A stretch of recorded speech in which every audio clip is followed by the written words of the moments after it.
welcome to B&J's to the Farm. This evening we're on the book Sweet September and we are on chapter 11. I'm going to wait a couple of minutes, see if anybody pops in, and we'll go ahead and get started.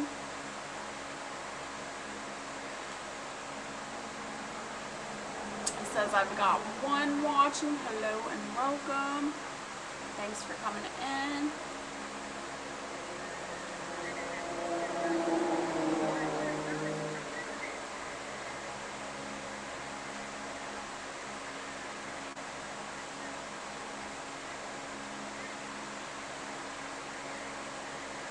Hello, Christina. Good to see you. Firefly. Hello, hello.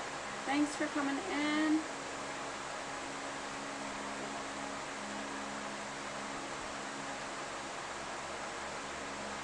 Christina, you got cry face.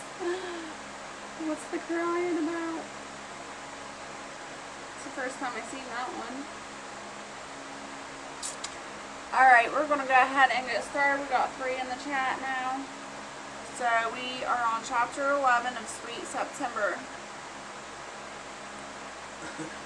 The scent of Edna's talcum mixed with musty books greeted Charlotte's nose as they entered the library. Since the kids had first come to live at the farm, Edna had bugged Charlotte about getting them into town and getting them library cards. At the grocery store, at church, any place they happened to meet, Edna would urge Charlotte to get them to the library, as if signing their name on the small piece of plastic would transfer everything and be the one thing to make them feel like a part of a small community. It's hot here too, Firefly. Welcome. Edna puckered her lips with approval. Her face was round and her dyed black hair was short. It framed her face as if she'd brushed it forward and then sprayed it so that it stuck to her cheeks. Hey Steve, good to see you. Thanks for coming in. Edna smiled wide. I had a feeling that today would be the day, but the guy is busy with the harvest, and Edna's words stopped short when she saw Bob enter and Charlotte. Like I was saying, she continued hurriedly, "Come here, young man, and you show me just what types of books you're interested in." How you doing, Steve? Are you out of the hospital yet? Hope all is well. Books with machines, all types of machines, driving machines, flying machines. Sure thing, young man. Edna turned to Emily and Ashley. And when I'm done with this, young man, I'll help you too. The girls' eyes widened, and they looked at each other. Thanks, but I think we'll just check out the magazines today, Ashley said, tugging on Emily's arm and leading her to the large bin where used magazines were brought in for others to enjoy. Edna's face fell, and she was obviously disappointed she couldn't put her book knowledge to work helping them too. Still, Edna squared her shoulders and nodded, leading Christopher to the nonfiction section with great strides of importance. Charlotte noticed the first magazines Emily picked up were the teen ones with photos of the most current movie stars plastered on the glossy cover, of course. Ashley was no better, flipping through a fashion magazine where the models wore clothes that cost more than Charlotte's car. Bob glanced around, studying the place. So what did you need in here? More of those cookbooks you like so well? Maybe a new cookie recipe? Bob rubbed his stomach.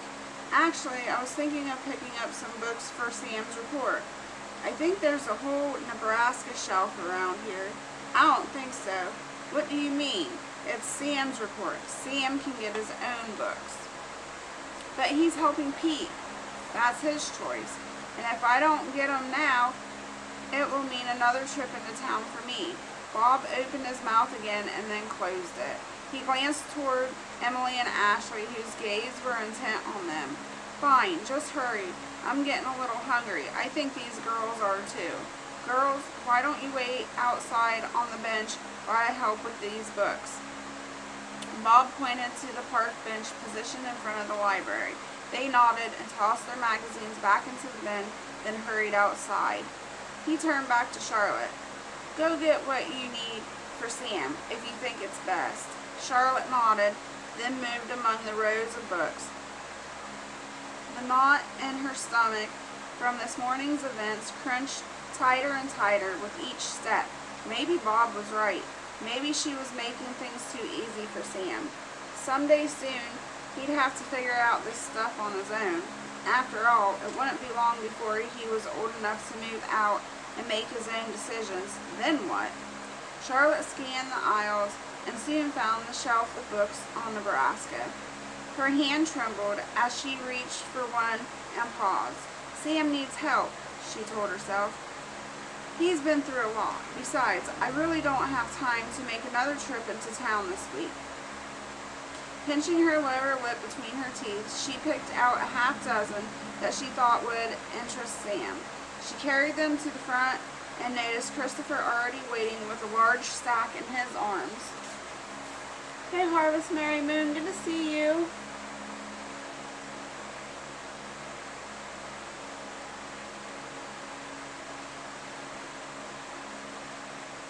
I'm so sorry to hear that, Harvest Mary Moon.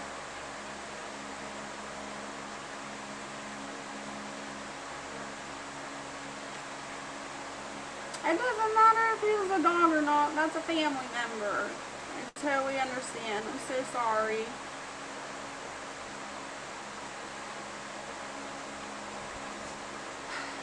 Wow, it looks like you found a little reading material, Bob commented. Not to mention these. Edna patted a second pile on the counter. Charlotte's jaw dropped. Are you serious? Dead serious. Edna pulled out a new library card from the drawer and scanned it. Then she opened the book at the top and slid its barcode under the scanner. The machine beeped, telling them the book had been checked out. Then she moved to the next. Her smile seemed to widen with each book that passed from one pile to the next. Looks like you have a reader here. Good thing you came in for that card. Charlotte walked to the counter and placed the Nebraska books next to Christopher's stack. Are you sure he can check out that many? There must be 30 books here. Of course, there's no checkout limit. We don't want to do anything to hinder reading. Charlotte glanced at the titles. Bob nodded with a smile. Trains, planes, and automobiles. Okie dokie. Definitely sending you prayers, Harvest Mary Moon. Put you on my prayer list too. Edna finished scanning the pile and then loaded the books into plastic bags. Do you need me to fill out an application or something for Christopher's card? Nope. I'll just add them to the Stevens family account. She typed on the computer keyboard. Yes, here it is. Opened in 1975. Same year the new library opened. Charlotte, Billy, and Dean. Edna paused as if realizing what she was about to say. Her eyes widened, and she turned toward Christopher. Your mother. I remember her coming in here when she was young. She loved to read. She did? Edna nodded, brushing her hair forward as if trying to distract herself from the trembling of her lower lip. You're welcome. I like to read, just like my mom, Christopher proclaimed. The door opened and Allison Cunningham entered. Charlotte felt her jaw tighten, and she could feel Bob bristle up beside her. More than once, that woman's mouth and her joy in spreading the latest nugget of gossip has caused Charlotte's family pain. Still, Charlotte offered a quick wave. Edna did too. Oh, and I bet Miss Cunningham remembers your mother too, Edna told Christopher. She is so good about updating me on the local kids who have graduated and moved on. Those out there seeing the world. That woman's mind is like a steel trap. Bob leaned his mouth close to Charlotte's ear. Yeah, just like a steel trap, rusty and dangerous. Laughter burst from Charlotte's lips, and she elbowed Bob. Edna looked at Bob and Charlotte, her look telling them she wanted in on the private joke, but when they didn't fess up, Edna turned her attention back to Christopher. Oh, one more thing. I need you to sign your card. Christopher signed the library card and then slipped it into his pocket with a grin. Charlotte squeezed Christopher's shoulder, and she finally felt she's done something right by bringing him in here. Even though her intentions had been to help Sam, she was pleased to see Christopher so excited about books and reading. You just made my day. I never thought a pile of books could make me so happy. They're just books, Grandma. You may think that now, but to me, they're a whole world of opportunities. Or maybe out of this world opportunities, Christopher said, grabbing one of the plastic bags and hurrying outside to where the girls waited. Bob grabbed 2 more bags. Let me guess. Charlotte picked up the 4th and 5th plastic bags full of books. Are some of these books on spacecraft and UFOs too? Just a few. Edna walked around the checkout counter and opened the front door. Just my whole shelf, Edna added with a wink. Charlotte laughed as she exited. The 2 plastic bags tugged on her arm, but her heart felt amazingly light. Charlotte, let Bob load the books into the truck while she convinced the others to make a quick trip to the grocery store before stopping at Mel's place for a treat. Now with the grocery bags lined up in the back of the truck and the week's receipts totaling nearly as much as they used to spend in a month, they headed over to Mel's place. Bob walked with short, quick steps like he always did when he was deep in thought, and she was sure he was. The combine crew, the trip to town, getting books for Sam, who knew what churned through his mind. She quickened her pace to keep up with him. She slid her hand into his and squeezed. His hand hung in hers like a dead fish, and she hoped they could make it through the rest of the day with no more incidents. The sooner this day was over, the better. You want to get a cinnamon roll? She glanced up at him and spoke with a light, cheerful tone. My mom makes a fresh batch on Saturday, Ashley said. They're my favorite. Emily, do you want to share one? And I'll share one with Grandpa, Charlotte said. Charlotte noticed a slight smile curl Bob's lips, and she knew it brightened his day to get her permission. But she also made a mental note to remind him to check his blood sugar when he got back to the farm. They entered the restaurant, and the cheery atmosphere was like a breath of fresh air. The walls were painted a pale yellow, and healthy plants hung from the hooks on the walls. Charlotte glanced around, noticing Melody had added some new antiques. All the things that women accomplish: running a business, taking care of family, having time for her friends, and taking time to go above and beyond to make her place look nice, amazed Charlotte. Hey Jen, good to see you.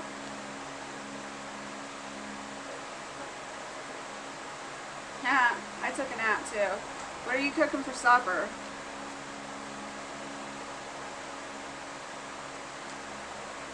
Familiar faces sat around wooden tables, and on the tables, straw scarecrow centerpieces smiled at the diners.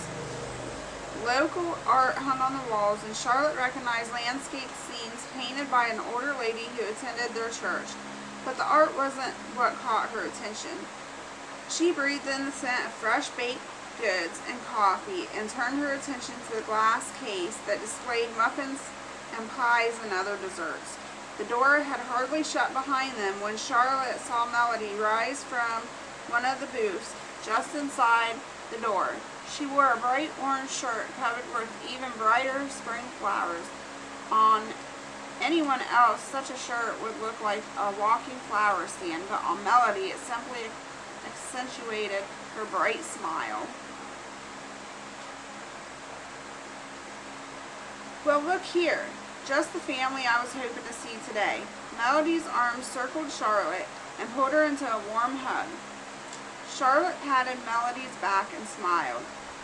Yes, well, we can't make a trip to town without stopping for a special treat. Melody stepped back, patted Bob's arm, and offered him a smile, and then turned to the kids. And how are the youngins? Not causing too much trouble, I hope. Ashley, did you mind your manners? Ashley nodded. Of course she did, Charlotte said. Ashley's a joy to have around. Good. Then I suppose you can have more than a crust of bread for dinner tonight. Maybe 2 crusts. Melody winked, and her laughter filled the diner. Knowing you, Melody, I bet you could even make that taste good. Bob buttered in. In fact, those cinnamon rolls are calling my name. He sniffed the air. Oh yeah, I don't want to stop you from your treats. Melody glanced at her watch. Oh, and speaking of treats, the garden club is waiting for their turnovers. I gotta run. No rest for the weary, she said with a quick wave, and then headed into the kitchen. Near the counter, Charlotte also noticed her son and daughter-in-law, Bill and Anna, in line, waiting to order.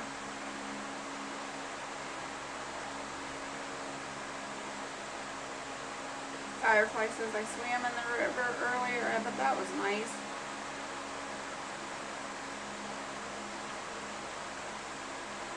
Their backs were to the door, as usual. They looked as if they had just stepped out of Town and Country magazine, with an emphasis on town. Anna's dark hair was styled in a fancy twist on the back of her head, and she wore a smart pink sweater and matching slacks. Charlotte quickly approached and leaned in close to Anna's ear. Whatever you order, I'll take 2. Mother! Anna turned and opened her arms and offered Charlotte a quick hug. Were the cinnamon rolls calling your name too? Yes, well, since we're in town. Charlotte glanced back at Bob. Oh, by the way, we stopped by the farm on the way in. Anna lowered her voice. Bill wanted to see how things were turning out. Charlotte clicked her tongue. When the work is done, I'm determined to have a talk with those sons of mine.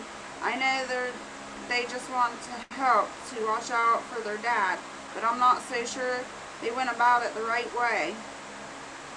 From the look on Anne's face, Charlotte could tell she didn't agree, but instead of arguing, Charlotte looked across the restaurant where her granddaughters were exiting the bathroom. They wore matching plaid skirts and bright red sweaters like 2 little dolls. Girls, did you see who's here? Anna said. Come and say hi to your grandma and grandpa. Jennifer and Madison rushed forward and gave Charlotte and Bob a quick hug. Bob stood less than 4 feet away from Bill, but neither said a word.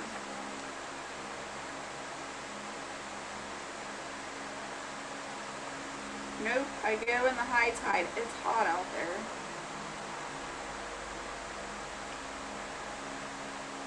Grandpa, we went by your house, but you weren't there. We saw Uncle Pete and the big machines in the field. The big green combines were so cool, Jennifer said. Girls, didn't you want a cinnamon roll? Anna interrupted. Come tell me what you want. Bill and Anna ordered, then sat at one of the booths. Charlotte pursed her lips, wishing she hadn't given her opinion to Anna.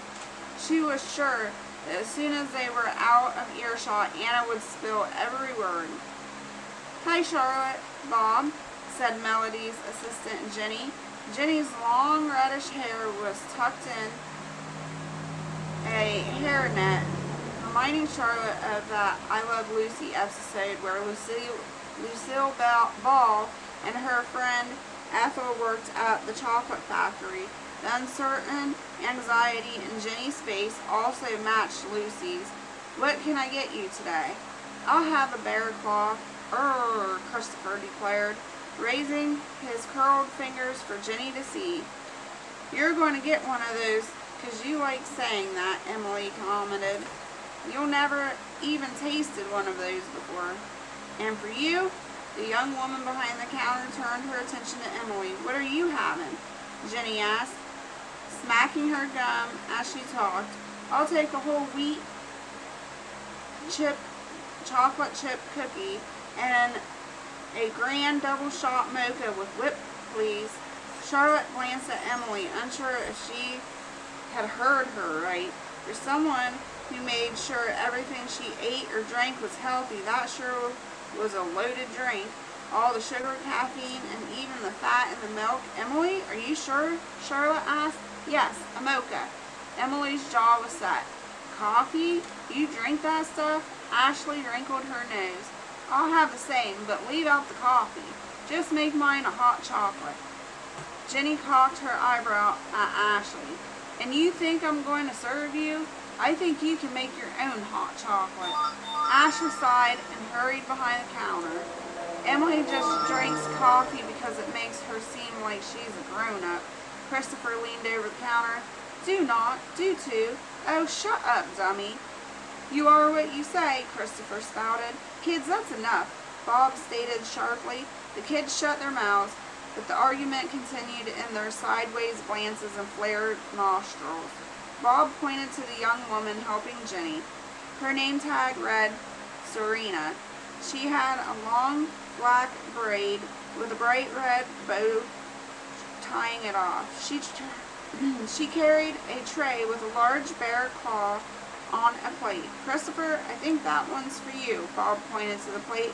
Christopher's eyes widened as she handed him a pastry bigger than his two hands. Cool. A minute later, Jenny handed Emily her cookie and coffee. After everyone had received their items, Bob stepped forward to the register to pay. With quick fingers, red-bowed Serena punched the buttons on the old-fashioned register. Okay, that's $20.25, she said with a grin. Bob cleared his throat. I don't think so, young lady. You must have pushed the wrong button. She pulled the tape from the register, reading it over. Nope, I got it right. 3 sodas, $1.25 each. The 2 cinnamon rolls and bear claw are $2.50 each. The 2 cookies, $1.25. Hot chocolate, $2, and mocha, $4.50. Bob's jaw dropped. Did you say $4.50 for a coffee? You've got to be kidding me. That's highway robbery. How could it cost so much for coffee, sugar, and cream? The young woman pressed a hand on her hip. Yeah, well, $4.50 is the going rate. It's not just coffee. It's like a cappuccino with steamed milk. She blabbered on, and Charlotte could tell it wasn't helping. Reluctantly, Bob pulled a 20 from his wallet and fished a quarter out of his front pocket. $4.50 for coffee, he muttered again under his breath. Charlotte heard the slightest sniff and turned toward Emily.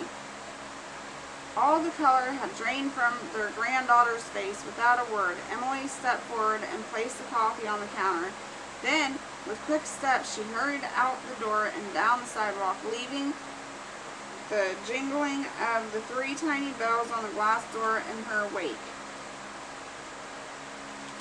Charlotte hurried down Lincoln Street and noticed the leaves on the trees were already previewing their fall colors.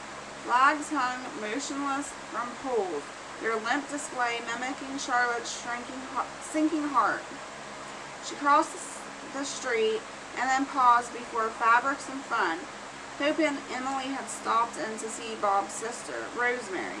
Looking through the window, she saw Rosemary standing near one of the first rows of colorful bolts, her glasses hanging from a gold chain around her neck, swung as she pointed out the newest fabrics to Cecile Potts, one of the ladies from Charlotte's Bible study. Neither noticed Charlotte standing outside the window giving the store a quick scan. Emily wasn't anywhere in sight. As she paused each business, she peered through the windows for any sign of Emily. She looked for the blonde hair and red sweatshirt. She also thought about what to say. She considered defending Bob, explaining to Emily that her grandpa wasn't having the best of days. She thought about explaining Pete's decision to hire the combine team and how hard that was. She also thought about explaining to Emily that $4.50 for coffee really wasn't acceptable and that they needed to stick to tighter budget. Hey Tom, good to see you. Thanks for coming in.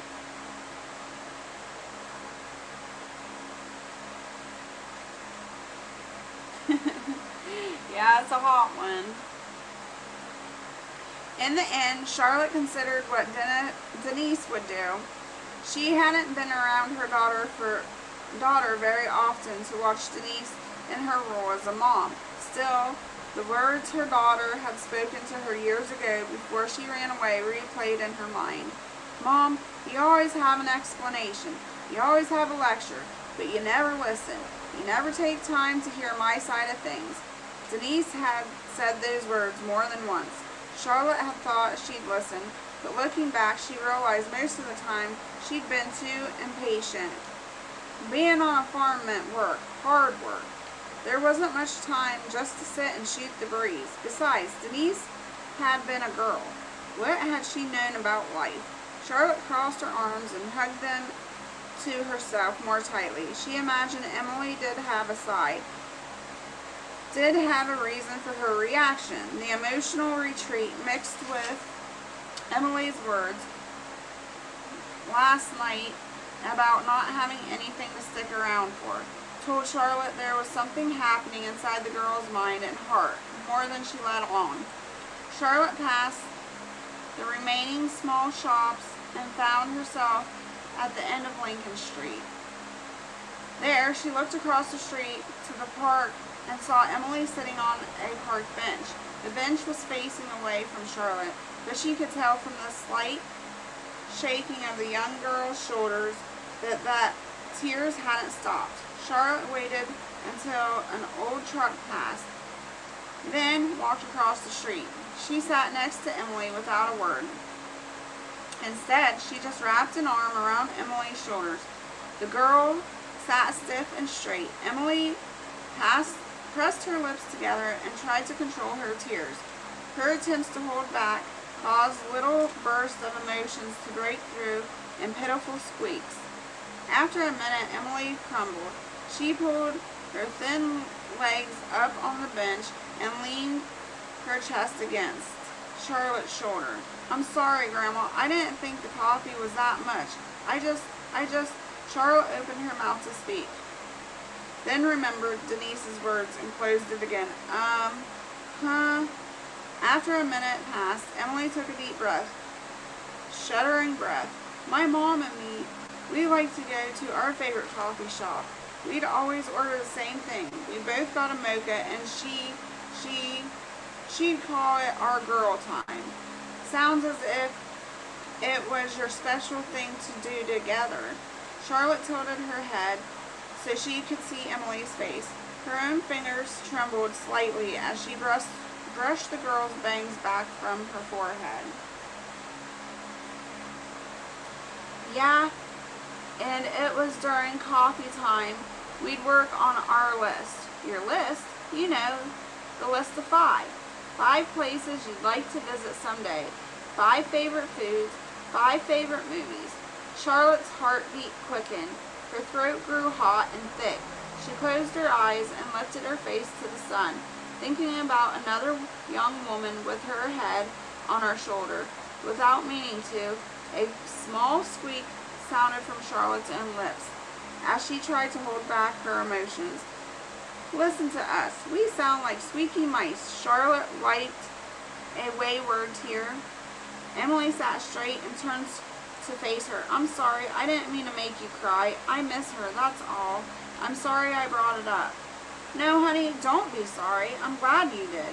I never knew she did that with you. You see, your mom and I used to do the same thing when she was your age. You did? Charlotte nodded. Let me guess. Your mom's favorite movie was Grease, The Sound of Music, The Princess Bride, It's a Wonderful Life, and Indiana Jones and the Temple of Doom. I still don't know what she saw in that indie movie.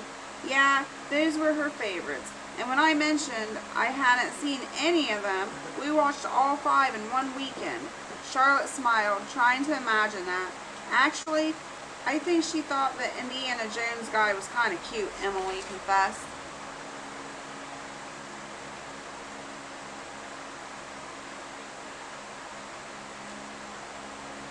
And your mom's favorite foods? Charlotte asked. Apple pie, tacos, asparagus, egg benedict, and chocolate. Apple pie?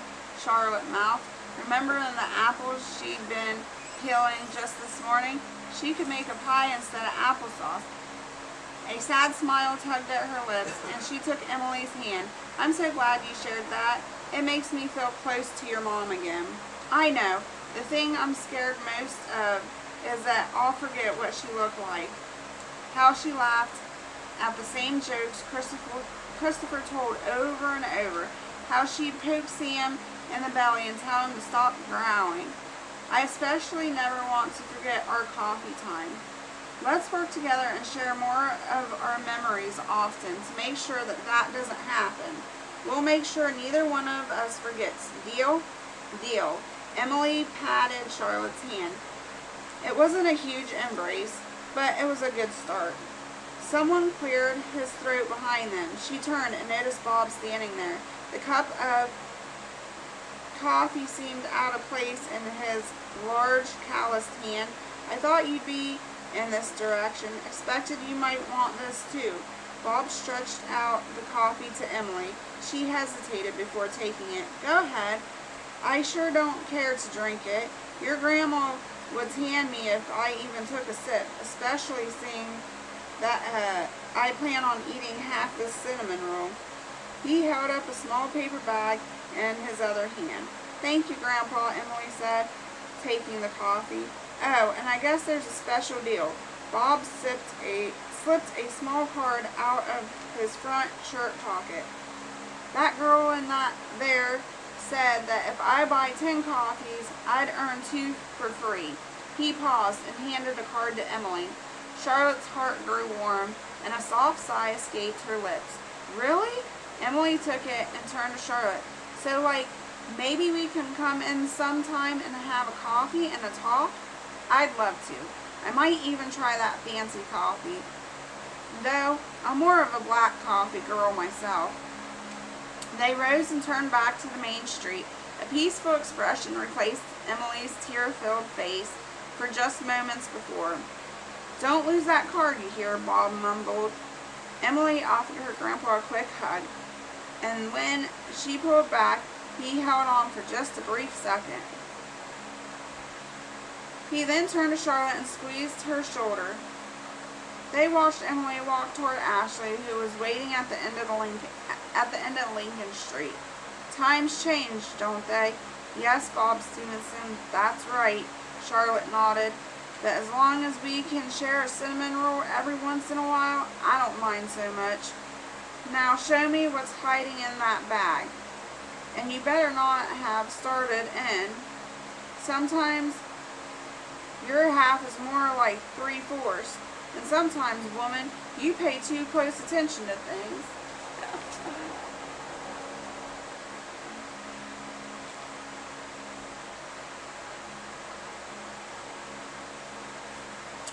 Chapter 12. Christopher thumbed through the pages of the thick books on spacecraft. The paper was glossy, and he noticed smudged fingerprints were left when he turned the page. He realized his fingers were still chocolatey from the handful of chocolate chips he had eaten. He had tried to save most of them for pancakes, but couldn't help but eat a few. He licked his fingers, then wiped them on the scratchy gray blanket and went back to his book. He was sure that somewhere he'd find a photo of a machine part similar to the rusty metal contraption he had found in the field. Sitting next to him was Fat Monkey, a new yard sale find picked up by Uncle Pete. At first, Grandma had insisted they wash the stuffed animal, but after Christopher showed her the tag still on it, she changed her mind. It was still like new, which meant it hadn't had a chance for who knew what to infest it. He named it Fat Monkey because that was what it was. Black with a plastic face and a tuft of hair on the top of its head. The monkey had a stuffed belly that seemed too big for its body. Fat Monkey was big enough to hold in his hand or stuff it into his backpack.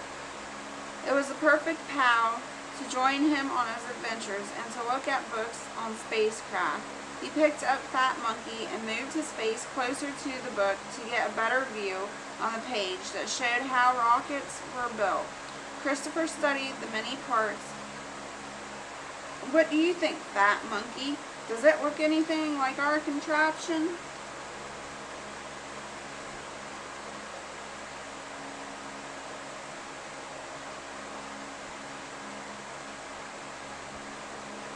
Christopher wiggled his hand, and Fat Monkey shook its head.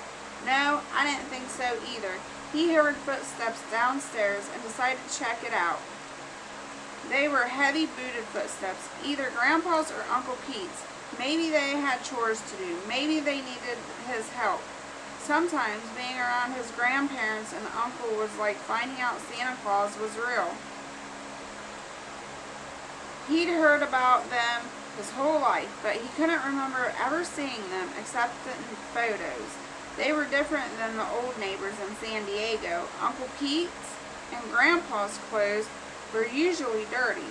Their hands were big and rough, and they were more interesting than Santa, even without the presents. He closed the book and jumped down from the bed, eager to see what man work they needed help with. Alright, we did 2 chapters tonight. I'm going to go ahead and stop there. And I want to thank you all for coming out and spending your Saturday evening with me to read Sweet September. I hope you enjoyed the reading. I hope you enjoyed your time with me. I'm going to go ahead and sign off. And remember, you are not alone. You are loved. Stay happy, healthy, and safe. And I hope you have a blessed weekend. Until next time, bye. You're welcome, Living by Faith. Thank you so much. You too, Firefly. Stay cool. Bye.